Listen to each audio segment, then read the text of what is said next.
AETA for calling out my sister-in-law for using her children to emotionally manipulate me into going to dinner now instead of waiting 45 minutes? This happened 2 weeks ago. I am 32 and my spouse is 29. My spouse and their family, parents, sister, her kids were hanging out. I was doing some chalk art with the kids while my spouse caught up with everyone. We had a very light lunch and some snacks for everyone to graze while hanging out. The time for dinner started to approach, and my sister-in-law brought up heading down for dinner. I said that it was only 5:15 and we should wait until 6 o'clock. She said she would like to go now. I said we should just wait and go at 6 because I had a coupon and there would be deals to make the meal much cheaper.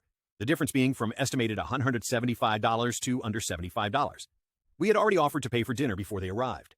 My sister-in-law grumbled about it and went to check on the kids and their chalk stuff. I didn't think 45 minutes would be such a big deal. But a few minutes later, the kids, who were fine a few minutes ago, came to the patio and were dramatically clutching their stomachs and saying, "I'm so hungry." This annoyed me. I don't like it when people use their kids to emotionally manipulate others. I think it's pathetic. My Mill and Phil were easily swayed and said, "Oh, well, let's just get ready and head down anyway. It'll be fine." I looked at my spouse, and they said we could just wait. But their sister said no and started to get the kids ready to go out. I was super annoyed at this, and while the kids ran inside, I turned to her and said, "Using your children to emotionally manipulate people into getting your way is pathetic." She said, "Everyone is hungry. Just get over it. If you couldn't afford to pay for dinner, then you shouldn't have offered."